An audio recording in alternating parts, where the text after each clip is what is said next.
características de la gente que ha depositado y ha puesto su confianza en el Señor. También nos habla de diferentes características de la gente mala. De hecho, hay un texto que dice que hay gente mala. Hay gente que está bajo maldición. Hablamos un poquito el jueves. ¿Qué es eso de las maldiciones? ¿Existen? ¿Se pueden quebrar? ¿Se transmiten? De todo eso hablamos un poquito el jueves. Porque también el Salmo 37 nos habla de los que están bendecidos. Así que habla de los que están bendecidos y de los que están bajo alguna maldición. Y pusimos el ejemplo de los cananeos, que eran los nietos o eran descendientes de uno de los hijos de Noé. Y cómo Noé maldijo a Canaán, no a Can, su hijo, sino a Canaán. Y de la cual vienen toda la raza, todas las naciones de los cananeos, todas las tribus, pueblos que estaban allí, y cómo eran personas que tenían unas características típicas de los cananeos. Una promiscuidad sexual terrible, idólatras, agresivos, salvajes realmente. Y todo eso nos lo sugiere el Salmo 37. Y el Salmo 37 también nos ayuda a superar ciertas y determinadas actitudes que si no las cortamos de raíz, se pueden terminar convirtiendo en algo normal en nuestra vida. Por ejemplo, la envidia. La envidia hay que cortarla de raíz. Los celos, la desconfianza. Dice la Biblia que no tenemos que tener envidia, no tenemos que perder los nervios. Después todo eso lo vamos a ver viendo los versículos.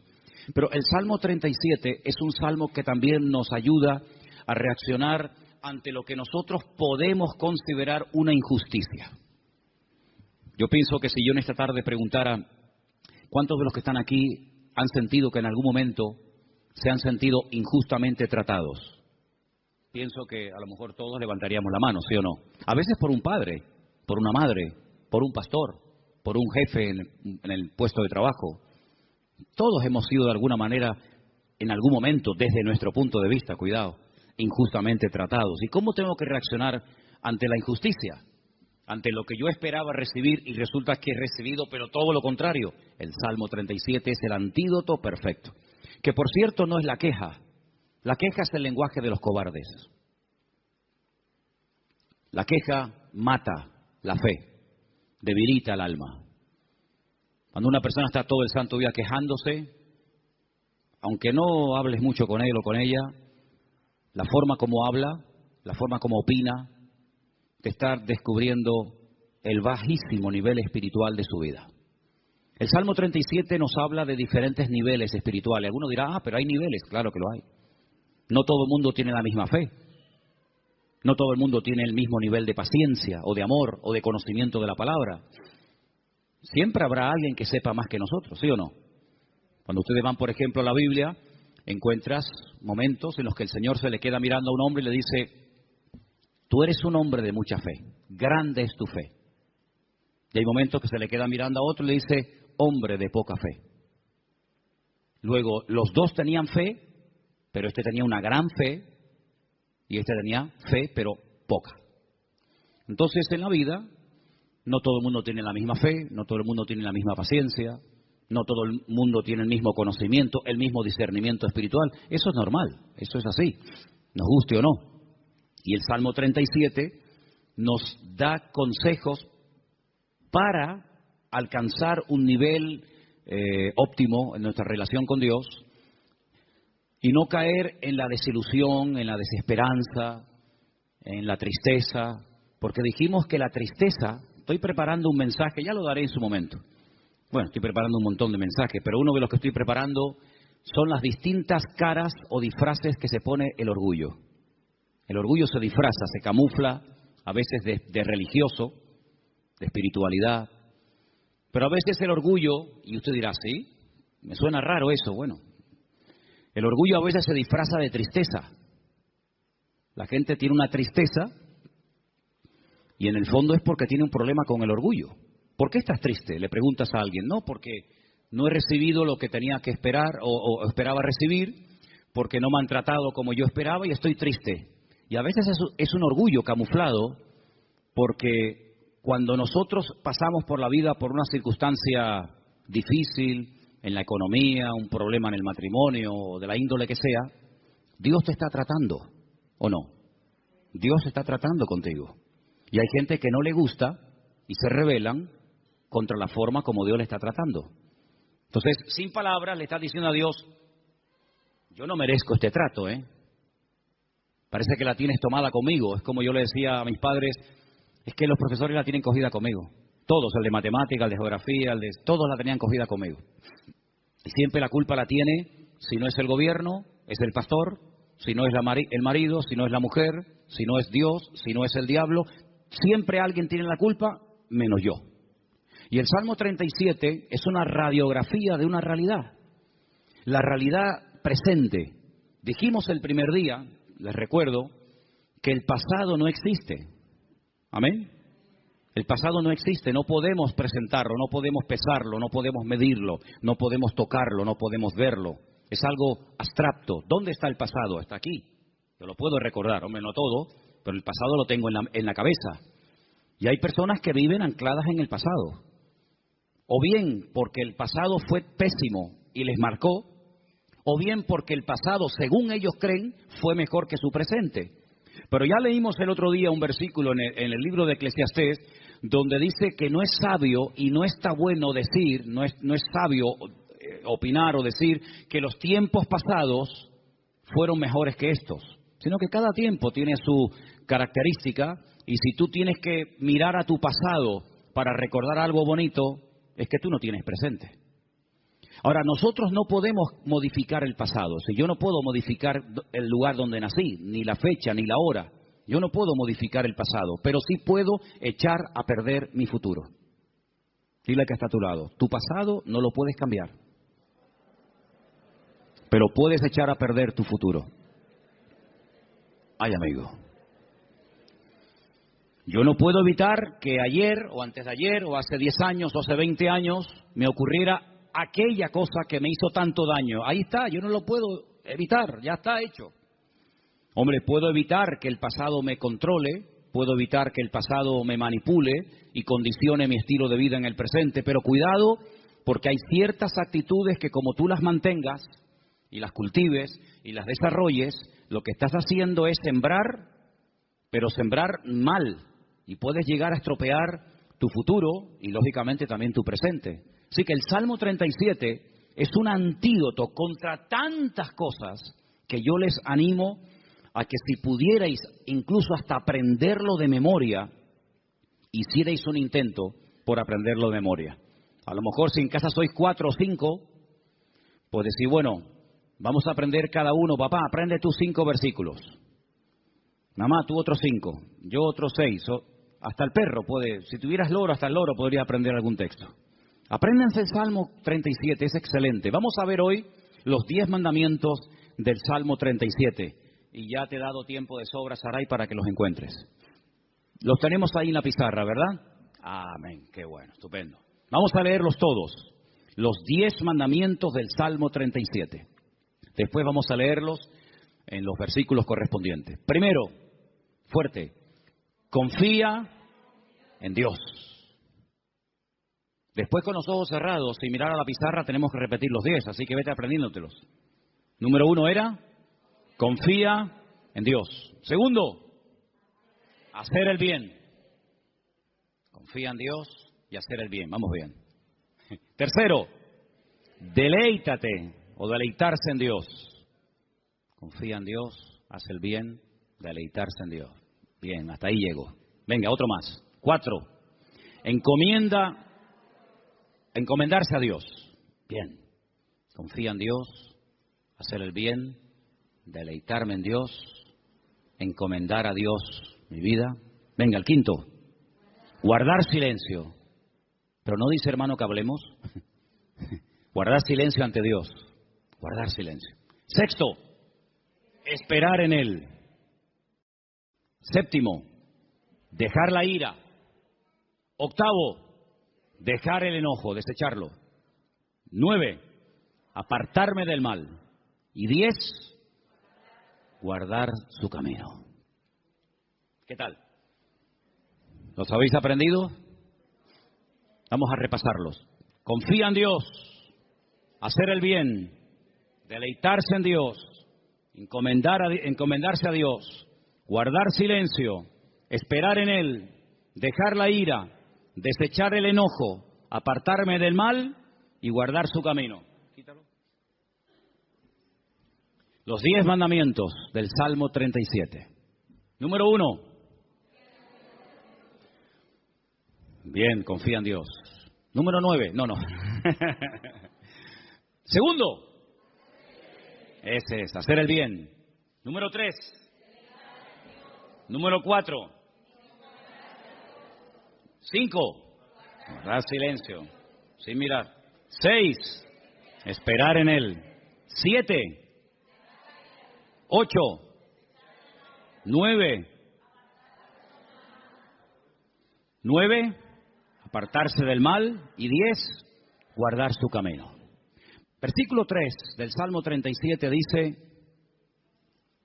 confía en Dios. Primer mandamiento, confía en Dios. Fiarme de Dios. Depositar toda mi vida en sus manos, sabiendo que no hay vida más segura que cuando yo pongo mi confianza totalmente en el Señor. No digo que pongas parte de tu vida o parte de tu negocio o parte de tu tiempo en las manos del Señor y otra parte, no. 100% tu confianza en Dios. Porque algunos dicen, no, yo confío en Dios. Pero cuando se les abre la cartera y se les cae al suelo tienen la Bonoloto, los ciegos. Hay uno que también es de los discapacitados. Ese, lo conoces, ¿no? Ese. ¿Qué más hay? Rasca. No, yo confío en Dios. Ya te veo. Ay, amigo. Pero por la mañana se levantan y leen el horóscopo. Pero claro, depende si compras el día o compras el diario de avisos o compras, depende de qué periódico compres, te dirá una cosa o te dirá otra. ¿Confiamos en Dios 100% o no? ¿Se puede uno fiar de ese Dios? ¿Ha dado pruebas históricas a lo largo del tiempo que se puede uno fiar de Él? ¿Que no te va a fallar? Dice la Biblia, hay centenares de versículos, pero uno de ellos dice, aunque tu padre y tu madre te abandonen, yo nunca te abandonaré. Nunca, jamás. ¿Puede un padre y una madre abandonar a un hijo? Bueno, no será la primera ni la última, lamentablemente. Ha ocurrido. Pero Dios jamás te abandonará. Nunca te abandonará. Tú a Él sí, puede ser, pero Él a ti jamás. Dice que nos agarra, nos toma de la mano derecha y nos dice, no temas. Yo estoy contigo, yo te ayudo. Por lo tanto, Él ha dado millones de demostraciones a lo largo del tiempo, no solamente a otros pueblos y a otras naciones y a otras iglesias y a otros hermanos, sino a nosotros mismos, de que podemos confiar 100% en nuestro Dios. Y cuando mi vida está 100% en sus manos, el temor no tiene cabida. La inseguridad, la queja, la desconfianza, porque yo me fío de que al haber depositado mi vida en sus manos, Él me va a pastorear, y Él me va a guiar, y Él me va a ayudar en todo momento, lugar y circunstancia. Y si Él permite que yo pase por una situación, digamos, difícil, por una situación que me hace sufrir o llorar, por algo será, aunque no lo entienda. Pero yo he dicho muchas veces que el Señor no nos ha llamado a entenderlo siempre todo, pero a obedecer y a fiarnos de Dios siempre. ¿Cuántos dicen amén? Por lo tanto, el primer mandamiento es lo que va a marcar la diferencia entre una vida y otra. Una confianza total en Dios. Sé que mi Dios me va a cuidar, me va a proteger, y hay un salmo que dice, y aún más allá de la muerte, el Señor me guiará. Porque mi vida ha sido comprada con su sangre, y para Él soy su hijo, y el Señor nunca, jamás abandonará a sus hijos. Pero en el mismo versículo 3, donde hemos leído, confía en el Señor, dice, haz el bien. Es decir, como dijimos el otro día, no estés de brazos cruzados, mantén una vida activa en el Señor. No, yo confío en Dios. Sí, pero tú ni oras, ni te congregas, ni lees la Biblia, ni estudias la palabra, ni te involucras. Sí, confías en Dios, pero es una vida light. Es una vida sin compromiso. Es una vida donde, venga, hoy quiero orar, pues oro 3 horas. Mañana no quiero orar, pues no oro. No. Es una vida de constancia, de perseverancia, una vida de disciplina. La vida de un cristiano tiene que ser una vida disciplinada, no una vida caracterizada por el desorden, guiado por emociones, por sentimientos, que son al fin y al cabo pasajeros y traicioneros, sino de tener determinación. Yo quiero agradar al Señor y yo me voy a esforzar en hacer lo que la Biblia me pide y me dice el Señor que debo hacer. Porque no solamente, lo dije el otro día, espero que lo recordéis, que la vida cristiana, la vida de un cristiano, digamos, normal, no solamente consiste en dejar, me faltaría más, dejar de hacer ciertas cosas, sino hacer otras. Y la vida de muchos creyentes es que no hacen nada malo, aparentemente, pero tampoco hacen nada bueno. Y por ahí leímos la semana pasada un texto de Santiago, donde dice el texto, el que sabe hacer lo bueno y no lo está haciendo, está pecando. Entonces, ¿cuántas personas están pecando sin querer? ¿Cuántas personas saben que hay que hacer algo, pero no lo hacen? Por lo tanto, no te jactes ni presumas de que ya no hago cosas malas, porque el que sabe hacer lo bueno y no lo está haciendo, está pecando no por acción, sino por omisión. Está olvidando que tiene una responsabilidad delante del Señor de hacer, de actuar, de vivir en consecuencia la fe que dice que tiene en el Señor. Y en ese hacer, en esa confianza que he depositado en Dios, comienzo a disfrutar de mi relación con Dios, a deleitarme en Dios. Comienzo a tener placer de ser cristiano. Ser creyente no es una desgracia, hermanos. No es una pesada cruz que me martiriza, donde no disfruto de nada, sino yo creo que es más bien todo lo contrario. El creyente tiene que aprender a disfrutar de lo que tiene ya, ahora. ¿Cuántos dicen amén? Y dice, bueno, pero ¿qué tengo? ¿Cómo que qué tienes? ¿Qué tienes? Pues lo primero que tienes que darle gracias a Dios es por la vida que tienes. ¿Te parece poco? Y por la ropa que llevas puesta. Y por los zapatos que llevas. Porque hay millones de personas que jamás en la vida se han puesto zapatos. Y por la comida que has comido. Y por la casa que tienes. Y por el coche que tienes. Y si no tienes coche, por lo menos pudiste venir en la guagua. Fíjate que es bueno Dios que el hombre ha inventado un sistema para transportar a la gente de un lugar a otro. Y mira tú por dónde tú puedes disfrutar de él. Gloria a Dios. Tienes una iglesia donde poder congregarte. Si tienes hijos y vienen a la iglesia, ahora mismo están siendo atendidos por hermanas que se están perdiendo el culto para que tú estés aquí oyendo la palabra y los niños están siendo atendidos. Gloria a Dios por ello. Gracias al Señor por el lugar donde vivimos. No tenemos que vivir con miedo, con una inseguridad. Algunos que han venido de otras naciones, ¿qué les voy yo a decir a ustedes? Donde me dicen, no, que va allí, donde yo a las 5 de la tarde todo el mundo como los topos bajo tierra. Todo cerrado, con rejas, con ventanas, con persianas. Uy, por la calle no puedes ir porque va todo el mundo armado y te quitan el reloj y te quitan esto. Aquí a mí nunca me han quitado nada y tengo 55 años, a mí nunca me han robado. Cuidado, a ver si ahora me va a pasar que me roben, pero bueno, no pasa nada. Si me roban, ¿sabes por qué me han robado? Porque algo me sobra. Porque no se le puede robar al que no tiene nada. Luego, si te roban algo es porque tienes algo. Ya es un motivo para dar gracias a Dios. Por lo tanto, hermanos, deleitarnos de lo que tenemos. Hay gente que siempre tiene o la pena de lo que perdieron, que tenían y perdieron, o están soñando siempre en algo que quieren tener, que a lo mejor nunca lo tienen, y en vez de disfrutar de lo que tienen ahora, viven o en el pasado o en el futuro, en tierra de nadie. Cuando lo que tienes que disfrutar es de ahora. Dale gracias a Dios por la silla en la que estás sentado. Y si no hacemos un día una prueba, quitamos todas las sillas y los bancos de la iglesia. Y os quedáis como yo mientras yo predico de pie. Y tenéis que estar todo el tiempo en la alabanza de pie, todo el culto de pie. Baños, los vamos a cerrar, no hay baños. Luz, cortamos la luz. Entonces vamos a comenzar a valorar que tenemos un local con luz, con aire acondicionado, con micrófono, con una silla. Gloria al Señor, no hay millones de motivos para darle gracias al Señor, hermanos. Hay cambios y hay milagros que solamente vendrán a nuestras vidas cuando comencemos a dar gracias al Señor por lo que tenemos. ¿Para qué quieres más? ¿Para qué quieres más? Si con lo poco que tienes, según tú, te quejas, si tienes más, te vas a quejar más. Entonces Dios a veces a alguna gente no le da más porque entonces estarían quejándose más tiempo todavía. Dice la Biblia que un día los discípulos llegaron al Señor y le dijeron, Señor, la gente tiene hambre, viven lejos, el lugar en el que estamos es desierto, no hay comida y ni siquiera tenemos dinero para dar de comer a semejante multitud. Diles que se vayan. Y el Señor le dice, ¿y por qué? Darles vosotros de comer, aprender a enfrentar nuevos desafíos. ¿Saben, hermanos? Una congregación, un creyente que no tiene desafíos delante es un creyente que termina con el paso del tiempo estancándose.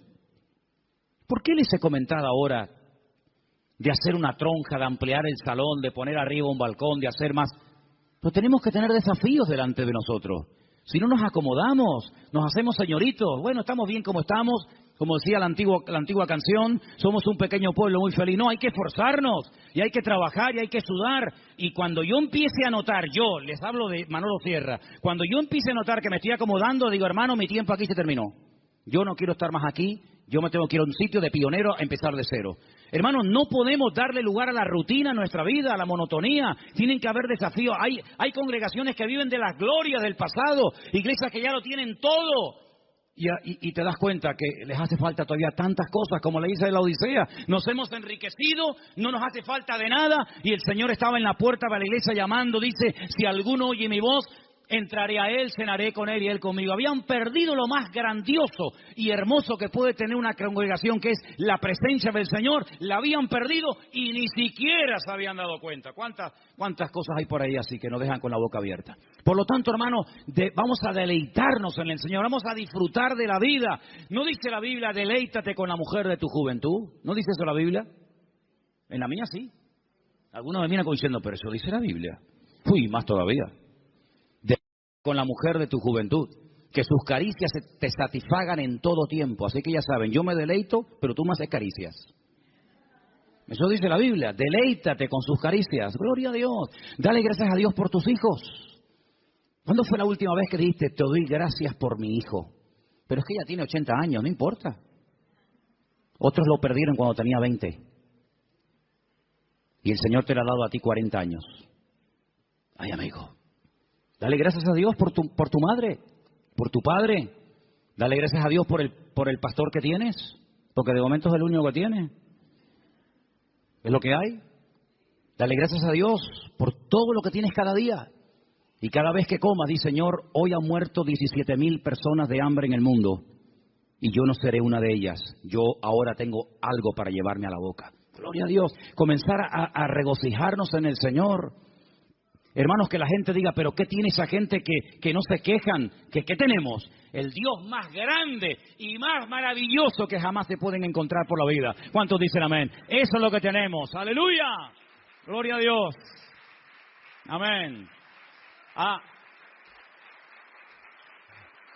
Pero el quinto mandamiento, el primero era confía en Dios, el segundo era hacer el bien, el tercero era deleitarme en Dios, el cuarto era encomendar a Dios, poner todo, mi vida, mis negocios, mi futuro, mis planes, todo en las manos del Señor. Pero el quinto es muy bueno. ¿Cuál era? Guarda silencio. Ay, amigo. Ay, amigo. Yo ya les conté una vez, yo sé que ya se lo conté. Algunos dirán, eso ya lo contaste, sí, pero te lo voy a contar otra vez. En la antigua Grecia se le daba mucha importancia a la oratoria, a hablar en público. De hecho, había escuelas muy famosas que hasta el día de hoy, en marketing y en muchas escuelas, se emplean las técnicas de aquella época, donde los griegos le daban mucha importancia al hablar en público, a perder el miedo escénico, etcétera. Y había un famoso maestro de una de las escuelas griegas que cobraba por enseñar oratoria, por enseñar a hablar correctamente en público a la gente. Y vino un día un chico y le dijo que quería que este maestro le diera clases. Y el maestro le dijo, a ti te voy a cobrar el doble de lo que le cobra a todos los demás alumnos. Y este dijo, ¿a mí el doble? ¿Por qué? Dice, porque contigo voy a tener el doble de trabajo. Contigo voy a perder mucho tiempo primeramente a enseñarte a que te calles. Y cuando aprendas a guardar silencio, es cuando por fin podré comenzar a enseñarte a hablar. Pero ¿quieres comenzar a hablar? y para comenzar a hablar hay que aprender a estar en silencio. ¿Saben que el silencio es algo que se utilizó durante mucho tiempo en algunos lugares como tortura? Poner a una persona en un lugar donde no oía ningún tipo de ruido. Y en algunos casos la gente se terminaba volviendo loca. Pero muchas de las grandes cosas que Dios ha revelado a lo largo de la historia, grandes hombres de Dios, lo ha hecho en la calma, en el silencio. Hay un pasaje muy interesante donde un profeta llamado Elías, un gran hombre de Dios, estaba pasando un momento muy difícil en su vida. Se sentía solo, incomprendido, le pidió a Dios que le quitara la vida. En fin, todo lo que ustedes saben. Y hay un momento en el que él sale de la cueva y dice que se produce un terremoto tremendo en la puerta de la cueva, y él ve que ese terremoto es tan tremendo, tan destructivo, que las rocas se partían. Y había un viento huracanado tremendo y todos los árboles caían. Pero dice, pero Dios no estaba en todo aquello. Él estaba acostumbrado a moverse en el barullo, en el ruido, en el follón, en lo espectacular. Y dice que al final de todo sopló un silbo, un viento suave, una cosa muy suave, muy delicada. Y dice, y el Señor estaba en aquel silbo apacible. Hay creyentes que están todo el día hablando y hablando y hablando y hablando, y muy pocas veces oyen o tienen tiempo para oír la voz de Dios. Búscate un lugar tranquilo, donde tú puedas estar tranquilo, sin televisión, sin internet, sin niños, sin el perro, sin el gato, sin fulano y mengano, donde puedas estar tranquilo, tranquila, pensando en lo que está pasando en tu vida, aprendiendo a interpretar las circunstancias que te rodean. Si algo bueno tiene el silencio, es que tiene una parte terapéutica, ayuda al hombre a meditar y a reflexionar. ¿Qué estoy haciendo con mi vida? Me he plantado ya con una edad en la vida. ¿Qué le está pasando a mi hijo, que lo veo últimamente muy callado, o muy hablador, o muy atontado, o muy espabilado? ¿Qué está pasando en el ambiente? Y es en esos momentos de calma, de quietud, de silencio ante la presencia del Señor, donde el Señor te puede revelar y te puede mostrar cosas que en el barullo, en el follón y en el ruido no se captan. Por eso este mandamiento de guardar silencio significa aprendamos a meditar tranquilamente en la presencia del Señor. Vivimos en una sociedad muy ruidosa. España es uno de los países más ruidosos de Europa.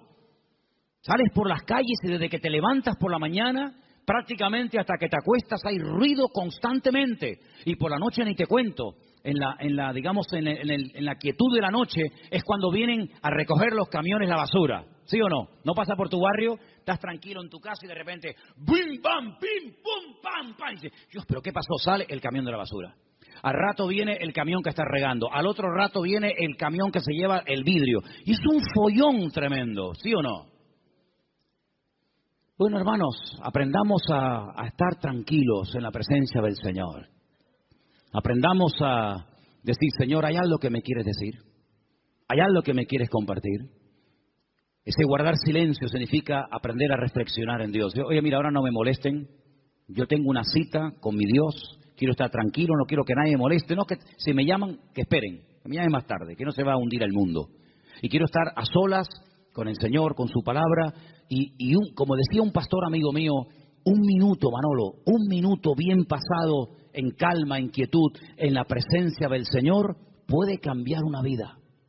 Pero ¿sabes cuál es la cruda realidad? Y no es cuestión de que ustedes se sientan mal ni acusándolos, ni mucho menos. Hay creyentes que a veces no tienen ni 5 minutos en el día, es tremendo esto, ni 5 minutos en el día para estar tranquilos, solamente estar quietos en la presencia del Señor. Cuando teníamos las clases, que hemos dado algunas clases en la iglesia de hermenéutica, de homilética y otras asignaturas, ¿cómo empezábamos la clase? ¿Os acordáis? Venían del trabajo, venían de la calle, una con el abanico, el otro sudando, el otro que llegó tarde. Decía, hermanos, vamos a guardar un minuto de silencio. Claro, algunos pensaban al principio que se había muerto algún hermano de la iglesia. O sea, un minuto de silencio, ¿qué pasó? Digo, no, tranquilo. Y a algunos se les hacía eterno. O sea, un minuto, qué largo se me ha hecho. Hermanos, aprendamos a estar quietos en la presencia del Señor, aprender a observar, aprender a interpretar lo que está ocurriendo a nuestro alrededor. El sexto era esperar en Él. ¿Saben que una de las cosas que yo peor llevo en la vida es esperar? No me gustan las colas. El otro día me enseñaba un hermano de la iglesia, por no estar dando nombres, me enseñaba una fotografía que habían sacado desde una ventana donde se veía un grupo bastante numeroso de gente haciendo cola, esperando. Me decía, esta es una de las colas que la gente tiene que hacer para ver si puede comprar algo de azúcar. Y yo decía, bueno, pues yo me acostumbraría, mira que para mí sería tremendo esto, ¿no? Pero yo digo, bueno, yo me acostumbraría a vivir sin comer azúcar, porque yo para estar 2 horas, 4 horas para un paquete de azúcar, y me dice otra persona, sí, pero es que también tienes que hacer cola para comprar la leche. Digo, bueno, pues, no sé, me acostumbraría a no beber leche. Pero es que también tienes que hacer, al final tienes que hacer cola para todo. Pero qué rabia da a veces cuando tienes prisa y el que va delante tuyo es el más lento de Europa. Le acaban de dar el carnet de conducir. Pone el intermitente de la izquierda y después va a la derecha. O pone los 4 que son de emergencia, porque como te ve muy pegado, te está diciendo, no te pegues mucho que me das miedo, y te ponen los 4 intermitentes. Y tú dices, pero muévete, que tengo prisa. Me acuerdo una vez en Benito Pérez Armas, el semáforo estaba en verde, hermano, de verdad les prometo que el semáforo estaba en verde. Era bajando la antigua cárcel a mano izquierda, que ya entras para el Parque La Granja, ¿sabía dónde les digo, no? Y el semáforo estaba en verde, y había un coche parado. Y yo le decía, al principio fue una pita suave. Pip. No sé. Después, más prolongada. Al final, saqué la cabeza por la ventana. Digo, pero muévete de una vez, hombre, que está verde. Atontado, que estás atontado. Y sacó la cabeza una señora y me dice, hola, pastor, ¿cómo está, hermano? Y le dije, hola, hermana, hola, dele, hermanita, dele, vamos. Qué vergüenza, ¿no? Si hubiera sido oveja en vez de pastor, me hubiera cambiado de iglesia, para que no me diera. Bueno, son cosas que pasan, ¿no? Soy humano como cualquiera de ustedes. Así que, hermanos, aprender a esperar en la vida se hace a veces complicado, ¿verdad? Pero es importante y fundamental aprender a esperar en Dios, no tener prisas. Porque, ¿saben? He descubierto que Dios no tiene prisas. ¿Cuántos dicen amén?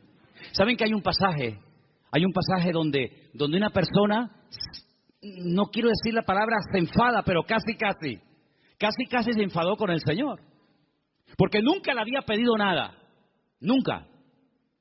Sabían que el Señor siempre estaba muy ocupado. Sabían que el Señor siempre estaba viajando, hablando por aquí, predicando. Y nunca le habían pedido nada. Solamente un día le pidieron un favor. Y el favor era muy concreto, muy directo. Señor, el que amas está enfermo. Como diciendo, Señor, ven pronto. Y dice la Biblia, saben lo que estoy hablando, ¿verdad? De Lázaro. Era amigo de Jesús. Vivía en Betania, donde estaba con sus 2 hermanas, Marta y María. Dice la Biblia que cuando le llega la noticia al Señor, no dice, como seguramente esperaban la familia, venga, vamos que hay que ir a orar por Lázaro. O podía incluso haber hecho lo que hizo con el siervo del centurión, ¿os acordáis? Cuando le dijo el centurión, Señor, no hace falta que vengas a mi casa, di la palabra y mi criado sanará. Podía haber dicho, Padre, desde aquí pido que sanes ahora a mi amigo Lázaro. Y Lázaro hubiera sido sanado. Pero ni siquiera hizo eso. Sino dice que llegó 4 días después del aviso. Y claro, cuando llegó, evidentemente, la enfermedad era grave, porque dice la Biblia que Lázaro ya estaba muerto y enterrado. Si ellas sabían que no iban a molestar al Señor por una tontería. Cuando llegó, sale una hermana, se lo encuentra en el camino y le dice estas palabras que ustedes saben perfectamente. Señor, si tú hubieras estado aquí cuando te mandamos a llamar, nuestro hermano no habría muerto. ¿Cómo interpreta usted esas palabras, hermano? Usted que sabe griego, arameo y hebreo. ¿Cómo lo interpreta usted? Me has fallado. Mi hermano se murió por tu culpa. ¿Está mal interpretado? Es versión Manolo Sierra. Si tú hubieras estado aquí, esto no hubiera ocurrido. Sale la otra. La otra hermana, porque una parece que era como más carnal, ¿no? La otra era un poquito más espiritual. Pero fíjate que las dos se contagiaron y le dijeron exactamente las mismas palabras al maestro. Si tú hubieras estado aquí, mi hermano no hubiera muerto. Estaban dolidas, ¿sí o no? Estaban dolidas, estaban molestas con el maestro. Esto no tenía que haber pasado. Salmo 37. No te impacientes, no pierdas los nervios. Después vamos a ver eso. Y el Señor le dice, Marta, María, que yo soy la resurrección y la vida. El que cree en mí, aunque esté muerto, vivirá. Claro, ellas eran judías, ellas no eran paganas, ellas conocían la Escritura, ellas sabían perfectamente por las Escrituras del Antiguo Testamento que se habla de la resurrección. Y entonces cuando el Señor dice que yo soy la resurrección y la vida, y le dice el Señor, tu hermano resucitará, ellas dicen, yo sé que mi hermano resucitará, pero no ahora, sino en el día postrero, algún día. Y el Señor le dice, vamos al cementerio. Y todos conocen la historia. Ahora yo les hago una pregunta y sean sinceros. ¿Ustedes creen que realmente el Señor llegó tarde?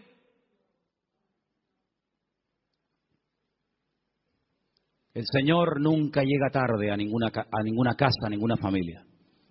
El Señor siempre llega cuando tiene que llegar. Siempre. Es que si esto hubiera ocurrido media hora antes, sí, pero ocurrió así. El Señor lo quiso así. Y ya está. El Señor llegó cuando, humanamente hablando, según ustedes, ya no hay nada que hacer. Y hay situaciones, escucha bien esto, hermano, porque cuanto antes la aprendan, algunos, unos más que otros, mejor. Hay situaciones que Dios permite, escucha bien, que Dios permite que lleguen hasta el final. Cuando ya, humanamente hablando, no hay ninguna posibilidad de cambio. Y el Señor lo permite. Hay otras que no. Hay otras que dicen, no, vamos a hacer esto ahora. Pero hay otras que dicen, tranquilo. Lo va a hacer, pero no ahora. No cuando tú quieras, sino cuando yo quiera y como yo quiera. Y cuando llega al cementerio, hace uno de los milagros más espectaculares que el Señor hizo a lo largo de su ministerio. Levantar a un muerto que hacía 4 días que estaba enterrado. Eso no lo había hecho nunca. Había resucitado personas que estaban aún calientes. ¿Se acuerdan? La hija de Jairo. Cuando llegó, dice, acaba de morir. Luego, si la tocabas, la niña estaba caliente, acaba de morir, pero estaba muerta. Pero el Señor la resucitó. Había otros casos donde dice la Biblia que lo llevaban en la caja para enterrarlo. Y bueno, los judíos entierran a la gente el mismo día que muere. Por lo tanto, no hacía ni 24 horas que había muerto. Pero nunca el Señor había llegado tan lejos. Nunca el Señor había hecho un milagro de una resurrección después de 4 días. Si ustedes van a Israel, si ustedes han ido a Jerusalén alguna vez conmigo, ustedes van a ver que en todos los cementerios judíos hay una abertura, como una ventana, que es por donde se cree que al tercer día se va el alma. Y ya es como demasiado tarde, ya no hay escapatoria. A los 3 días, a las 72 horas, se va el alma y ya se fue. ¿Cuándo llegó el Señor? Al 4.º día. Cuando ya no había ninguna posibilidad, según la tradición, según la medicina, de levantar a un muerto, es cuando llegó el Señor. No podía el Señor haber llegado el primer día, antes de que muriera así, pero hubiera sido una sanidad más, de tantas. Pero el Señor quería hacer algo especial, porque amaba tanto a Lázaro, que si hubiera llegado a la media hora o a los 10 minutos de haber recibido el llamado, hubiera sido una sanidad. Y Lázaro podía haber dicho, el Señor me sanó cuando yo estuve enfermo. Pero yo te amo tanto, Lázaro, que no te voy a sanar. Te voy a resucitar. Y eres la única persona en toda la historia de la humanidad que yo resucité al 4.º día. Entonces no te das cuenta, hermano y hermana, que a veces hay situaciones como que tú dices, pero ¿dónde va a terminar todo esto? ¿Pero hasta cuándo va a llegar esto? Es por el amor tan grande que Dios te tiene, para que no sea una cosita más que puede pasar desapercibida, o que incluso algún incrédulo diga, bueno, sería casualidad. No, va a llegar al límite, al extremo, cuando ya no hay ninguna posibilidad de cambio, de mejoría o de perfeccionamiento, cuando el Señor va a llegar y va a decir, ahora, para que la gente diga, esto era para la gloria del Señor. ¿Cuántos dicen amén? ¡Aleluya! Así que, tranquilo, no te precipites. Amén. Hay 4 prohibiciones, antes de seguir con la lista de los mandamientos, hay 4 prohibiciones, las voy a leer rápidamente, 4 cosas que el Salmo dice que no tenemos que hacer. Yo las voy a leer y tú te vas a preguntar a ti mismo si la estás haciendo. La primera está en el versículo 1, Salmo 37:1. No te impacientes a causa de los malignos. No te impacientes. No pierdas la paz. Tranquilo, relájate. Dile que está a tu lado, relájate. Tranquilo, no te impacientes. No pierdas la paciencia. Número 2, en el mismo texto, ni tengas envidia de los que hacen iniquidad. Así que ni impacientarme, ni tener envidia. Jamás. Ni una cosa ni otra. Versículo 7. No alterarme. Guarda silencio ante el Señor, espera en Él. No te alteres con motivo del que prospera en su camino por el hombre que hace maldades. No te alteres. Tranquilo, relájate. Cuenta hasta 10. Versículo 8. Deja la ira, desecha el enojo, no te excites en manera alguna a hacer lo malo. Estas son las 4 prohibiciones, las 4 cosas que el Salmo 37 prohíbe hacer a un creyente. No perder la paciencia, no tener envidia, no alterarme y no hacer lo indebido, es decir, lo malo. ¿Qué te parece? Y en esta actitud, en esta riqueza del Salmo 37 me dice, deja la ira y desecha el enojo. Es decir, si te enfadas, vas a comenzar a hacer y a decir tonterías. Cuando una persona está enfadada, ¿tú le has oído las tonterías que dice? Incluso hasta orando, dice tonterías. ¡Ya no aguanto más! Y el Señor dice, cállate, machango. Sabrás tú si aguantas o no aguantas. Si yo te mando esto es porque tú aguantas. Pero ya Él lo dijo. Nadie me ama. Las tonterías que uno dice cuando está enfadado, es como cuando uno está desanimado. Las peores tonterías, las peores barbaridades, los peores insultos, las peores humillaciones se dicen cuando uno está enfadado o desanimado. Y por eso la Biblia dice, no permitas que tu carácter te controle, porque cuando nuestro carácter nos controla, siempre la embarramos. ¿No dicen así los argentinos? O los uruguayos, la embarramos. Metemos la pata. Entonces, pues oye, Señor, ayúdame a tener control, dominio propio, dice la palabra. Dominio propio. Teníamos hace años en una montaña que hay en Llano del Moro, en una torre muy alta, teníamos unas antenas que colocamos allí cuando pusimos la primera emisora de radio cristiana de las Islas Canarias. Y había un hombre que todas las mañanas subía a ese monte y pegaba un grito, pero un grito que se oía en todo el valle, se montaba en el coche y yo creo que se iba a trabajar. Y yo digo, oye, uno dirá que está loco, pero yo creo que este hombre es sabio, Porque el hombre se iba al monte, pegaba un alarido estilo Tarzán, yo creo que tenía algo de espíritu de Tarzán. Gritaba, se montaba en el coche y se iba. Oye, a lo mejor tenemos que irnos a la montaña de los Campitos, procura que no haya nadie, porque claro, si subes por la noche y pegas un alarido estilo hombre lobo allí, van a decir que hay un loco aquí, un endemoniado. Pero hermano, ¿sabes qué? Tenemos que aprender a desahogarnos con Dios. ¿Cómo se desahogaba Cristo? Con el Padre. ¿Dónde fue? Al huerto de Getsemaní. Y en el huerto de Getsemaní dice que agonizaba, lloraba, clamaba, allí peleaba, y cuando salía y se levantaba y le decían, venimos a aprender a Jesús, dice, yo soy. ¡pum!, y caían todos al suelo.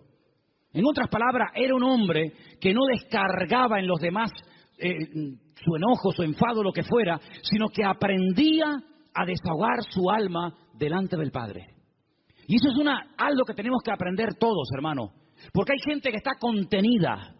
Y hermano, el tranquilito, el que no se enfada nunca, cuando se enfada, échate a correr, ¿eh? Échate a correr. Dice, no, este es bobo. Este no se enfada nunca. Cuando se enfada, apaga la luz y vámonos, ¿eh? Porque es el increíble Hulk. Que por cierto, me encontré en la puerta de la iglesia allí 2 puños del increíble Hulk. No sé si a alguien se le cayeron. ¿Los puedes enseñar? No sé quién trajo eso, pero bueno, ahí están.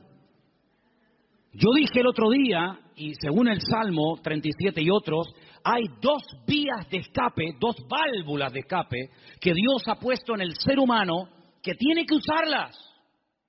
Una es el llanto y otra es la risa. Claro, como te enseñaron que los hombres no lloran, pues está trancado.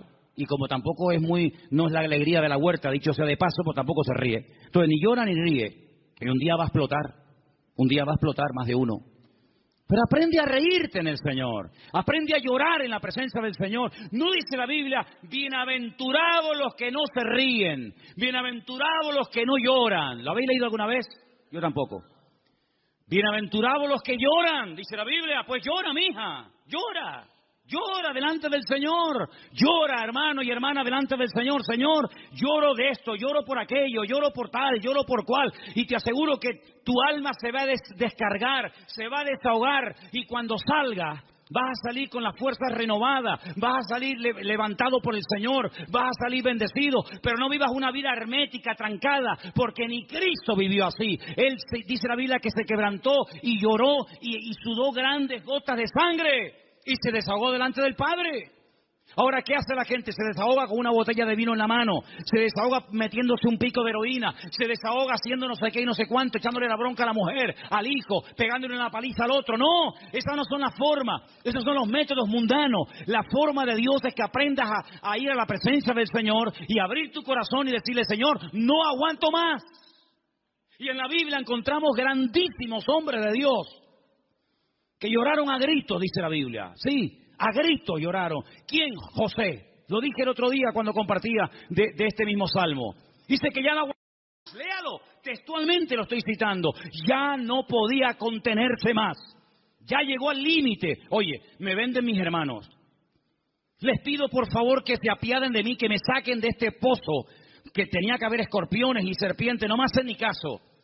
Me quitan las prendas, me llevan desnudo a Egipto. ¿Yo qué pinto en Egipto? Un país de idolatría, un país de una promiscuidad terrible, de idolatría por todos lados. De repente llega allí, no sabe hablar el idioma, desnudo, lo compran como esclavo. De ser el niño bonito y amado del padre, pasa a ser un esclavo, un sirviente, sin derechos, tratado al trancazo. Por querer vivir una vida recta y honesta y santa delante del Señor.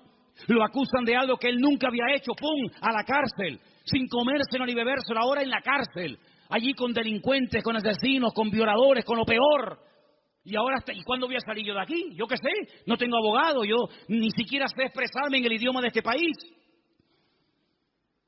Cuando sale de allí, Dios lo levanta, lo bendice, lo prospera. Y cuando ve venir a sus hermanos, no permitió que la ira, que el enojo, que la rabia dijera, ahora que tengo poder. Porque cuántas veces yo he dicho de este mismo púlpito, si quieres conocer a un hombre de verdad, si quieres conocer a un pastor de verdad, si quieres conocer a una persona de verdad, dale poder y dale dinero.